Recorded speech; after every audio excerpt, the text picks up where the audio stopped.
साथ संगत जी, प्रेम से कहना धन निरंकार जी। एक नई साखी के साथ स्वागत है आप सभी का आपके ही अपने चैनल पर। आज की साखी का विषय है हमें हमेशा शुक्राना करना चाहिए। तो चलिए सुनते हैं आज की ये साखी। साथ संगत जी, कुणाल के पिताजी की एक आदत थी। जब वो खाना खाने के लिए बैठते थे तो खाने का एक निवाला तोड़कर थाली के चारों ओर घुमाते और फिर उसे किनारे रखकर थाली को प्रणाम करते और फिर खाना खाना शुरू करते थे। कुणाल अपने पिता को ऐसा करते हुए देखता और सोचा करता था कि मेरे पिताजी ऐसा क्यों करते हैं। बहुत ही हिम्मत करके एक दिन कुणाल ने अपने पिता से पूछ ही लिया कि पिताजी, आप रोज एक निवाला अलग करके खाने की थाली को प्रणाम क्यों करते हैं। कुणाल के पिताजी बेटे की ओर देखकर मुस्कुराने लगे। फिर उन्होंने कहा कि मैं खाने से पहले भगवान को धन्यवाद कहता हूँ। धन्यवाद इस बात के लिए कि मुझे खाना खाने को मिल रहा है। धन्यवाद इस बात के लिए कि वो खाना खाने योग्य है। कुणाल उस समय बहुत छोटा था, तो कुणाल इस बात को समझ नहीं पाया कि खाना तो मेरी माँ ने बनाया है, फिर उसमें भगवान कहाँ से आ गए।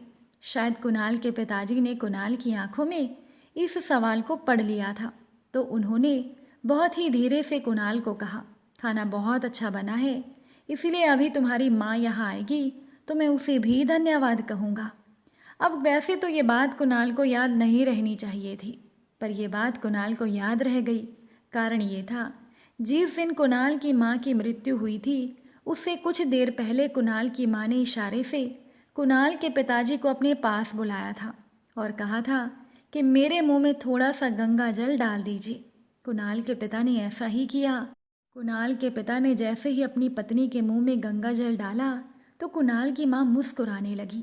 उन्होंने अपने दोनों हाथ जोड़े और पिताजी को धन्यवाद कहा। कुणाल की मां इस दुनिया को छोड़कर जा रही थी। कुणाल का पूरा परिवार कुणाल की मां के सामने खड़ा था। कुणाल की मां के चेहरे पर जरा भी शिकन नहीं थी और मां जाते जाते पिता का धन्यवाद कर रही थी। धन्यवाद इतने दिन साथ निभाने के लिए, धन्यवाद मेरी बीमारी में मेरी सेवा करने के लिए। कुणाल की माँ की मौत के बाद कुणाल का तो जिंदगी से मोह ही खत्म हो गया था। कुणाल को समझ में ही नहीं आ रहा था कि अब उसे क्या करना है। कुणाल उस समय बहुत छोटा था, इतना छोटा कि वो मृत्यु का अर्थ भी ठीक से नहीं जानता था।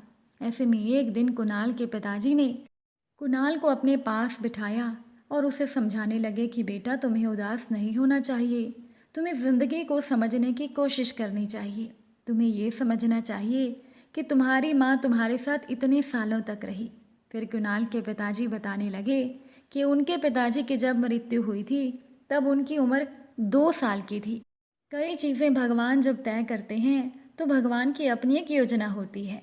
हमें भगवान के हर एक फैसले को स्वीकार करना चाहिए और ईश्वर का शुक्राना करना चाहिए कि ईश्वर हर पल हमारे लिए कुछ सोच रहे हैं। कुणाल ने अपने पिताजी से कहा, माँ हमें छोड़कर चली गई, इसमें शुक्राना करने जैसी क्या बात हो सकती है।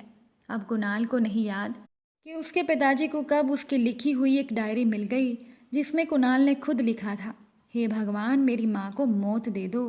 कुणाल के पिताजी ने बेटे को उसी की ही डायरी का एक पन्ना दिखाया और कहा कि तुम्हारी माँ को कष्ट से मुक्ति मिल गई है, इसके लिए तुम्हें भगवान को धन्यवाद कहना चाहिए।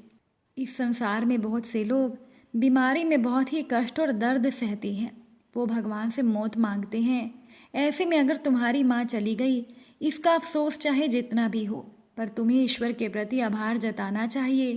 कुणाल के पिताजी ने उसे जितना कुछ समझाया था उसका निचोड़ तो केवल इतना ही था कि हमें अपने अंदर धन्यवाद कहने का भाव विकसित करना होगा। हमें धन्यवाद कहना सीखना होगा। हम स्वस्थ हैं, हमें दोनों समय खाना मिलता है, हमारे सर पर छत है, हमारे पास बहुत सारी चीज़ें ऐसी हैं जो बहुत से लोगों के पास नहीं है। हमें इसके लिए भगवान को धन्यवाद कहना चाहिए। हमें धन्यवाद इसीलिए कहना चाहिए क्योंकि इसी संसार में बहुत से लोग ऐसे भी हैं जिनके पास वो नहीं है जो हमारे पास है। इस संसार में बहुत से लोगों के पास ऐसी चीज़ें हैं जो हमारे पास नहीं। इसके लिए मन में मलाल रखने की जगह जो है उसके लिए धन्यवाद कहना ज़्यादा ज़रूरी है।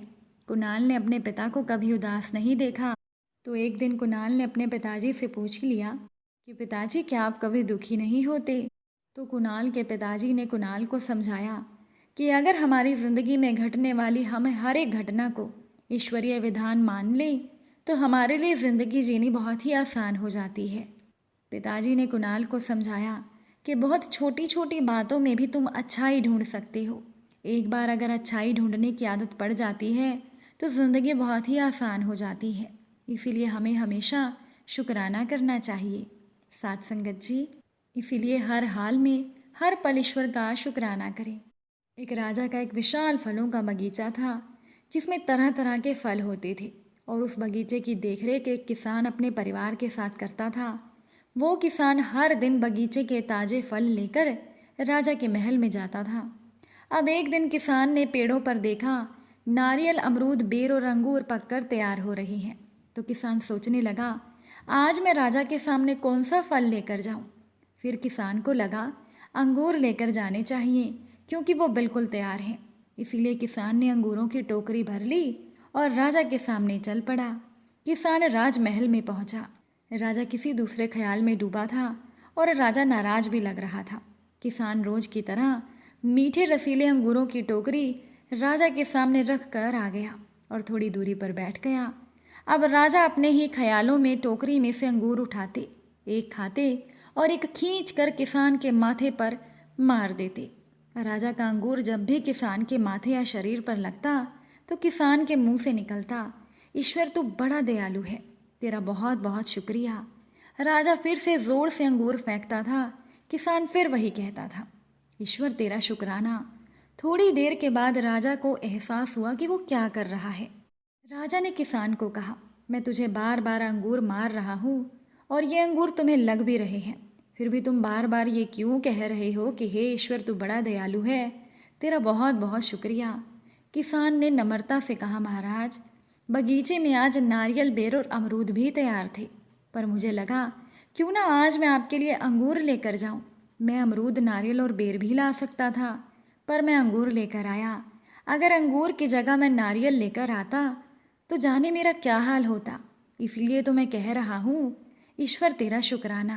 साथ संगत जी, इसी प्रकार ईश्वर भी हमारी कई मुसीबतों को बहुत हल्का करके हमें उबार लेता है, पर ये तो हम ही नाशुक्रे हैं जो शुक्र न करते हुए ईश्वर को ही गुनहगार ठहरा देते हैं कि मेरे साथ ही ऐसा क्यों हुआ, मेरा क्या कसूर था। आज जो भी फसल हम काट रहे हैं ना, ये दरअसल हमारी ही बोई हुई है। बोया बीज बबूल का तो आम कहाँ से हुए, और बबूल से अगर आम नहीं मिला तो गुनहगार भी हम नहीं हैं। इसका भी दोष हम किसी और पर ही मढ़ेंगे। कोई और नहीं मिला तो हम ईश्वर पर दोष डाल देते हैं, लेकिन हमें ऐसा नहीं करना चाहिए।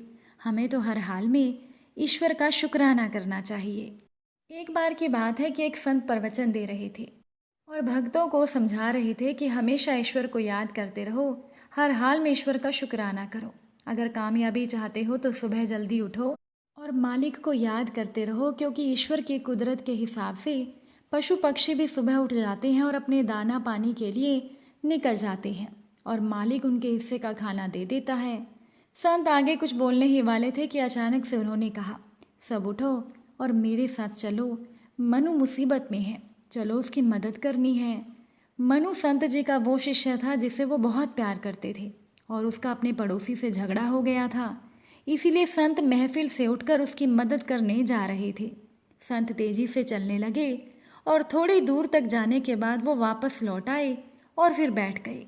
तो बाकी शिष्यों ने पूछा, क्या हुआ, मनु की मदद के लिए नहीं चलना है क्या? संत मुस्कुराकर बोले, मनु का अपने पड़ोसी से झगड़ा हुआ तो है, पर पहले उसका पड़ोसी उसे खूब गाली दे रहा था और अब शब्द कह रहा था और मनु खामोशी से ईश्वर का नाम ले रहा था, तो मैं उसकी मदद के लिए जा रहा था।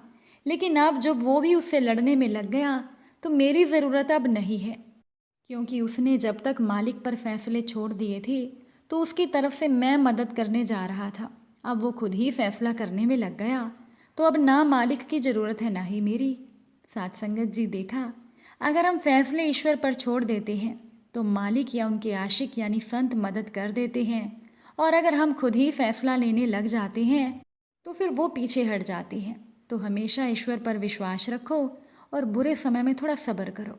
यकीन मानो, ईश्वर या उनके संत हमारी मदद ज़रूर करेंगे। अगर साखी अच्छी लगी हो तो वीडियो को शेयर ज़रूर कीजिएगा। आप सभी से फिर मुलाकात होगी नई साखी और नए विचारों के साथ। साथ संगत जी प्यार से कहना, धन निरंकार जी।